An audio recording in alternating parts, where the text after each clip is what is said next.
Bem, o erro do dízimo. Esse título, ele é apenas um título sugestivo. O objetivo desse vídeo é mostrar que a aplicação do dízimo, como é feita nos dias atuais, é incoerente com o que a Bíblia diz. Então, no decorrer desse vídeo, serão abordados os seguintes temas. Primeiro, é errado cobrar dízimo nos dias atuais. Segundo, o dízimo não era dinheiro. Terceiro, o dízimo tinha finalidades específicas. E quarto, considerações adicionais. Vale ressaltar que isso tudo será exposto com base unicamente na própria Bíblia Sagrada. Aqui nós temos um panorama geral da Bíblia. Do lado esquerdo nós temos o Antigo Testamento, do lado direito nós temos o Novo Testamento e entre os dois nós temos um intervalo de 400 anos, que foi entre o livro do profeta Malaquias e o Evangelho de Mateus, né? Enfim, o ponto primordial para a gente começar a entender por que é errado cobrar dízimo nos dias atuais é uma questão que ou as instituições que defendem essa doutrina hoje em dia não percebem, ou percebem, mas preferem passar por alto, é o fato de que o dízimo foi dado junto com a lei. Ou seja, ele fazia parte da lei. O Senhor Deus, retirou o povo de Israel da terra do Egito para que eles não fossem escravos lá, fez eles atravessar o mar, depois fez eles atravessar o deserto. Daí, quando o Senhor Deus começou a organizar o povo de Israel como uma nação, então ele concedeu ao povo de Israel a lei, que por sua vez não eram apenas os 10 mandamentos. A lei era composta por mais dezenas de normas e estatutos que complementavam os 10 mandamentos. Essa lei, posteriormente, ficou conhecida como Lei Mosaica, porque foi dada ao povo de Israel por intermédio do profeta Moisés. Nós temos aqui esses 5 livros em destaque, porque a maior parte das referências que vão ser apresentadas aqui serão justamente desses livros, desse período aqui que conta a história dos patriarcas, que conta a saída do povo de Israel do Egito e a origem da lei.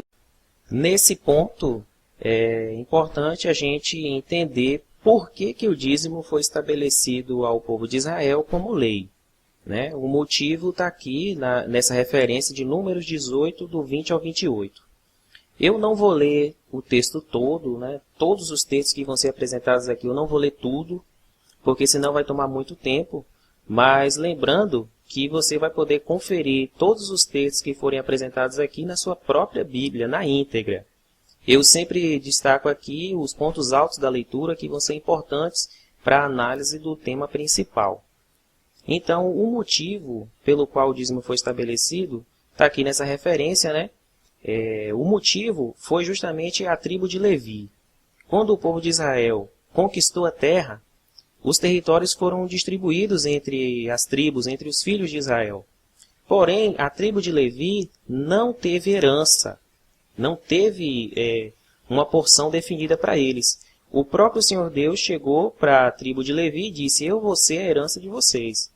Então aqui destacado está, no versículo 21, aos filhos de Levi tenho dado todos os dízimos em Israel por herança.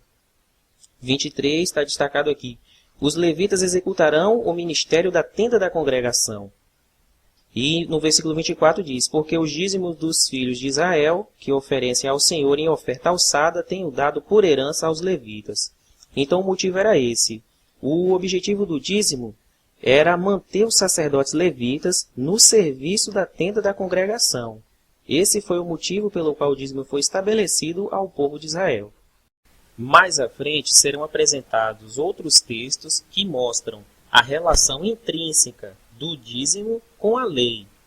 Mas agora vamos direto ao Novo Testamento, com base no que foi lido aqui no livro de Números 18, do 20 ao 28, vamos direto ao Novo Testamento para o livro de Hebreus, capítulo 7, porque lá fala justamente dessa relação do sacerdócio levítico com a lei e com a obra de Jesus Cristo. Então aqui no livro de Hebreus, capítulo 7, está destacado o seguinte, que houve uma mudança de lei. Jesus Cristo foi constituído sacerdote em substituição ao sacerdócio levítico.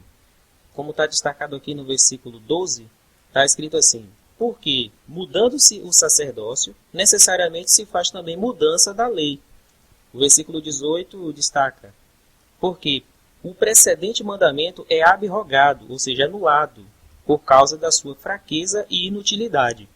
No versículo 28, no final, diz: depois da lei, constitui ao Filho perfeito para sempre. Ou seja, o Senhor Deus constituiu Jesus Cristo como sendo sacerdote eterno. Nós não temos mais a necessidade de manter sacerdotes levitas no serviço da tenda da congregação, porque Jesus Cristo agora é um sacerdote perfeito e eterno numa nova esperança. Mais à frente também serão mostrados outros textos que falam da relação da lei com Jesus Cristo e a graça. Mas agora, de antemão, vamos fazer então uma comparação do texto de Números 18, do 20 ao 28, e de Hebreus 7, do 1 ao 28. Então, do lado esquerdo, aqui nós temos o livro de Números. Em síntese, ele mostrou que o Senhor Deus direcionou os dízimos para os sacerdotes levitas pelo fato deles não terem herança entre os filhos de Israel e também pelo serviço prestado por eles no templo. Aqui temos uma figura abaixo do lado esquerdo, mostrando, ilustrando como é que era o serviço desses sacerdotes na tenda da congregação. Do lado direito nós temos o livro de Hebreus, capítulo 7, do 1 ao 28, em síntese, ele diz que o sacerdócio levítico foi substituído pelo sacerdócio de Jesus Cristo, a lei foi revogada, não há necessidade de se manter sacerdotes levitas no mesmo arranjo da lei mosaica. Essa figura do lado direito abaixo, ela é uma figura bem emblemática, porque ela representa aquele relato bíblico em que mostra que quando Jesus estava para desfalecer, nos seus últimos momentos ali de vida, quando ele estava prestes a consumar o sacrifício de resgate, ele deu um brado e disse, Pai, em tuas mãos entrego o meu espírito. E ali a Bíblia relata nos evangelhos que ocorreu um terremoto e que o véu do templo se rasgou do alto a baixo.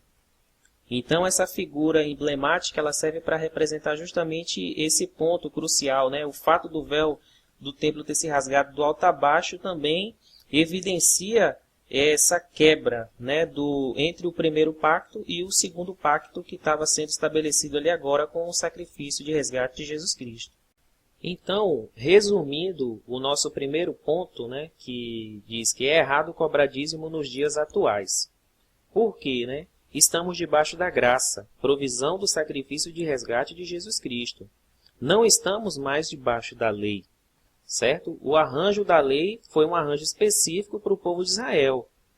Hoje, todo aquele que exercer fé no sacrifício de resgate de Jesus Cristo é justificado pela sua fé. Esse texto aqui de Gálatas 2, do 16 ao 21, ele é muito importante porque ele fala da iminência, importância do sacrifício de resgate de Jesus Cristo. Aqui no versículo 16, o apóstolo Paulo relata, o homem não é justificado pelas obras da lei, mas pela fé em Jesus Cristo. No versículo 19 diz, estou morto para a lei, para viver para Deus. O versículo 21, ele ainda enfatiza da seguinte forma, se a justiça provém da lei, então o sacrifício de Jesus Cristo é obsoleto, desnecessário, sem valor. Mas nós sabemos que não é assim. Todos nós que acreditamos na Bíblia como sendo a palavra de Deus, sabemos que se não fosse o sacrifício de resgate de Jesus Cristo, nós não estaríamos aqui agora tendo a oportunidade de servir a Deus de modo aceitável. Então o apóstolo Paulo disse isso aqui no versículo 21, justamente para enfatizar esse ponto.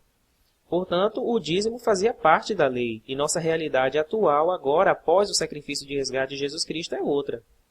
Aqui, veja também, do lado direito, tem alguns outros textos que falam dessa relação de Jesus Cristo com a graça e o fim da lei. Você pode conferir aí depois na sua Bíblia. Então, chegamos ao nosso segundo ponto. O dízimo não era dinheiro. Desde os tempos dos patriarcas, já existia dinheiro, pesos e medidas que representavam valores. O primeiro texto que evidencia isso é o de Gênesis 23, 15 e 16. Ali relata que logo após a morte de Sara, a esposa de Abraão, então Abraão decidiu comprar uma certa propriedade para servir de sepultura para sua amada esposa. Após uma conversa demorada com o proprietário da terra, o negócio foi fechado e Abraão comprou aquela propriedade por 400 ciclos de prata. E o texto ainda relata que era corrente entre os mercadores, esse tipo de medida. O segundo texto, em Gênesis 37, 28, relata um caso conhecido, em que José, filho de Jacó, foi vendido por 20 moedas de prata para a terra do Egito como escravo. Então já existia dinheiro, moedas de prata, moedas de ouro, enfim, pesos que representavam moedas quando se tratava de fazer compras, vendas, enfim, de tratar de negócios, né, entre os mercadores, entre as pessoas daquela região. Apesar de já existir dinheiro desde os tempos dos patriarcas, a lei mostrava de onde viriam os recursos para manter os sacerdotes no serviço do templo. A primeira referência que mostra isso está aqui em Neemias 10:37, onde ele relata da seguinte forma o versículo 37. E que as primícias da nossa massa, as nossas ofertas alçadas, o fruto de toda a árvore, o mosto e o azeite, traríamos aos sacerdotes, às câmaras da casa do nosso Deus, e os dízimos da nossa terra aos levitas, e que os levitas receberiam os dízimos em todas as cidades da nossa lavoura. Os dízimos que viriam à casa do Senhor para manter os sacerdotes levitas no templo, viria da lavoura. Mais à frente nós vamos ver mais textos que evidenciam isso. Outro texto que mostra de onde viriam os dízimos está aqui em Deuteronômio 14, do 22 ao 23. Está destacado da seguinte forma: os dízimos de todo o fruto da tua semente, que cada ano se recolher do campo, os dízimos do teu grão, do teu mosto e do teu azeite, e os primogênitos das tuas vacas e das tuas ovelhas. Não fala de dinheiro aqui mais uma vez. Este outro texto aqui de Deuteronômio 18, do 1 ao 5, ele ainda é um pouco até mais completo do que os outros dois anteriores, porque ele mostra a relação com a lei e o que era o dízimo, o que eram as primícias, né? Aqui está destacado no versículo 1. Não terão parte nem herança com Israel, das ofertas queimadas do Senhor e da sua herança comerão. Versículo 2. Por isso não terão herança no meio de seus irmãos. O Senhor é a sua herança, como lhes tem dito. Depois se destaca, será o direito dos sacerdotes, seja boi ou gado miúdo, dar-lhes as primícias do teu grão, do teu mosto e do teu azeite, e as primícias da tosquia das tuas ovelhas. Então, resumindo o nosso segundo ponto, o povo de Israel era um povo próspero. Eles sabiam muito bem o que era dinheiro. A região em que eles moravam era uma região estratégica, rota de comerciantes. Em contrapartida a isso, a lei evidenciava que o dízimo viria dos recursos, da produtividade da lavoura, do que era produzido do campo, que era para ser destinado aos sacerdotes levitas na tenda da congregação. Chegamos então ao nosso terceiro ponto. O dízimo tinha finalidades específicas. Em determinados períodos especiais, os dízimos eram direcionados para dar assistência aos menos afortunados. Antes de continuar discorrendo sobre o assunto, eu quero ressaltar que todos os textos que estão sendo apresentados aqui, você pode e deve conferir na sua própria Bíblia, em qualquer tradução, seja ela Ferreira de Almeida, Revista Atualizada, Revista e Corrigida, Versão Moderna, sei lá, qualquer uma que você quiser, você pode conferir todos os textos que estão sendo apresentados aqui. Continuando, os dízimos tinham finalidades até mesmo para fazer caridade nos tempos de Israel. Como a essência da lei de Deus era a misericórdia, o amor ao próximo, então ressaltava-se isso com o uso até mesmo do dízimo. Como vamos destacar aqui no livro de Deuteronômio 14, 28 e 29. No versículo 28 ele relata: ao fim de 3 anos tirarás todos os dízimos da tua colheita no mesmo ano. Versículo 29.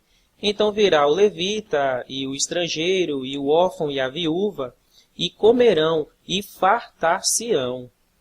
Né? Ou seja, então os menos afortunados do povo de Israel, filhos desamparados, abandonados, sem pai, mães também desamparadas, viúvas, eram favorecidos em tempos específicos com o dízimo. Ao invés do dízimo ser recolhido integralmente para o templo, ele era direcionado para fazer caridade a quem precisava na comunidade de Israel. Então aqui em seguida, no livro de Deuteronômio 26:12, ressalta mais uma vez esse ponto aqui. No versículo 12 diz: o ano dos dízimos, então os darás ao levita, ao estrangeiro, ao órfão e à viúva, para que comam dentro das tuas portas e se fartem. No versículo 13, ele ainda ressalta isso como um mandamento, como um estatuto de Deus, relacionado aqui, mais uma vez, à questão da lei. Por fim, conclui-se mais uma vez, não era dinheiro. Daí, com base em Deuteronômio 14, 28 e 29 e em Deuteronômio 26, 12, surge a questão: por que as igrejas que guardam a doutrina do dízimo não ensinam nem fazem caridade com este recurso? Infelizmente, nos dias em que nós vivemos, não faltam crianças órfãs, não faltam mães desamparadas que cuidam de crianças sozinhas, né? Crianças pequenas. Enfim, se guarda a doutrina do dízimo, tem que guardar também todos os detalhes que estavam relacionados a ele. A Bíblia não está falando de fazer um voto separado, de fazer uma oferta separada, de fazer uma campanha à parte para arrecadar alimento. A Bíblia está falando de pegar o dízimo, o próprio dízimo, e usar para poder fazer caridade. Eu costumo sempre dizer que tem gente que usa a Bíblia como se fosse um cardápio, né? Pega a parte que é mais conveniente e a outra parte que não é interessante, deixa de lado. Então serve de reflexão esses pontos aí, Deuteronômio 14, 28, frisando mais uma vez, e Deuteronômio 26, 12, que a gente possa refletir sobre isso aí que era praticado na Bíblia e que hoje em dia muita gente deixa de lado, viu? Chegamos então ao nosso último ponto, considerações adicionais.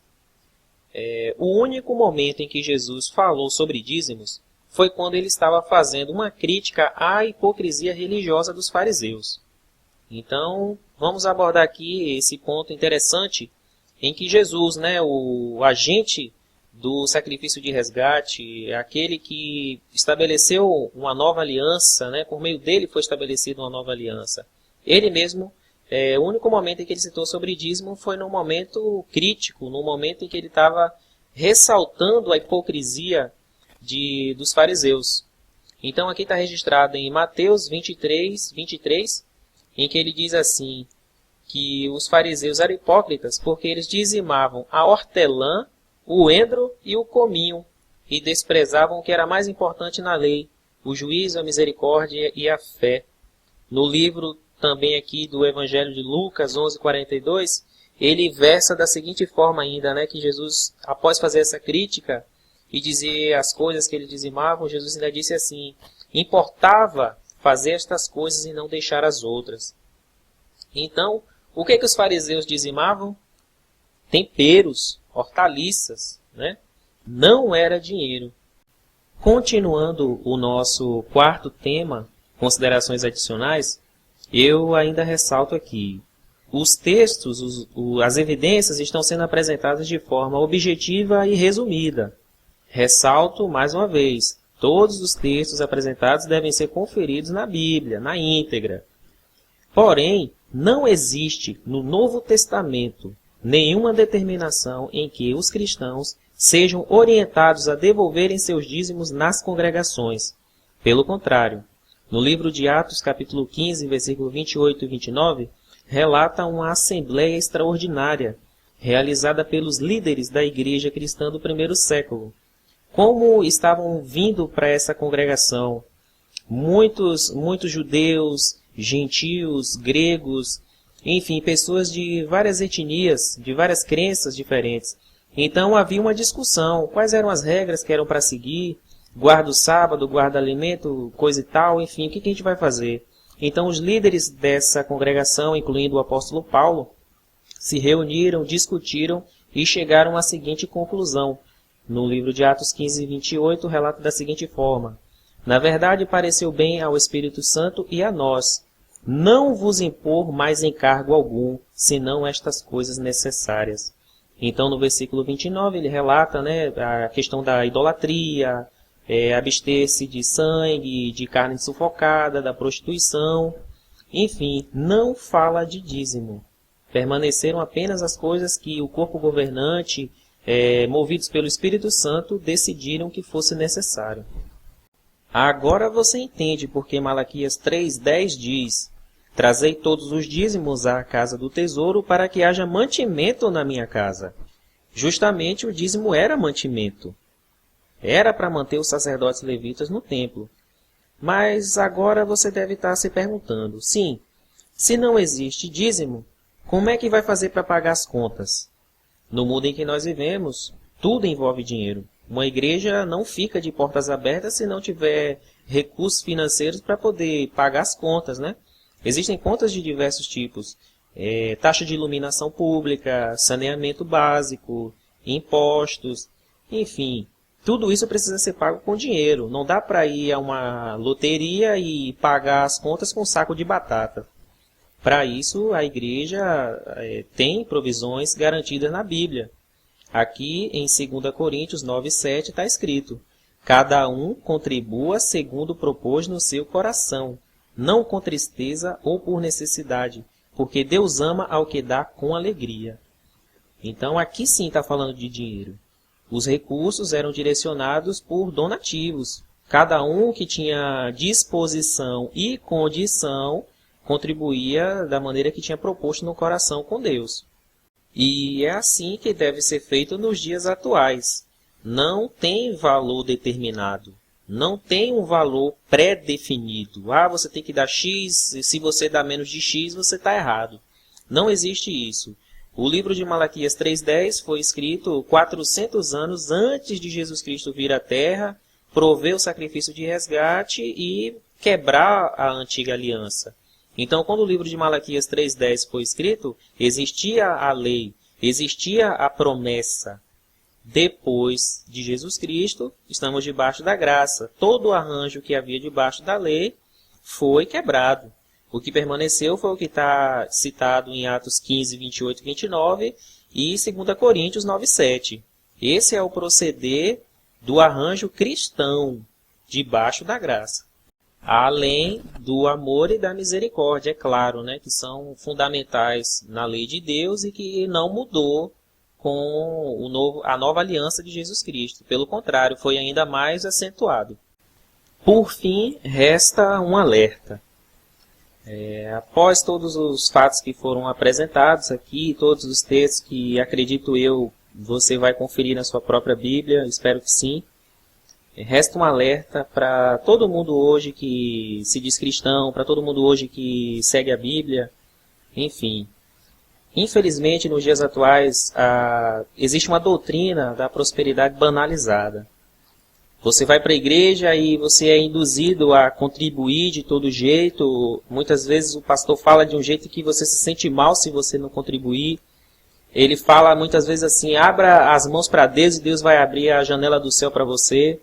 Enfim, a Bíblia já predisse isso, que falsos profetas se levantariam falando palavras perniciosas, coisas ruins, ao contrário da verdade, ao contrário da simplicidade do Evangelho de Jesus Cristo. Hoje em dia tem igreja até que recebe cartão de crédito. Imagina só, você está na igreja ali para orar a Deus, vem um obreiro com a maquininha de cartão de crédito perguntando se você quer ofertar. É um absurdo isso nos dias atuais, essa doutrina da prosperidade que está sendo pregada.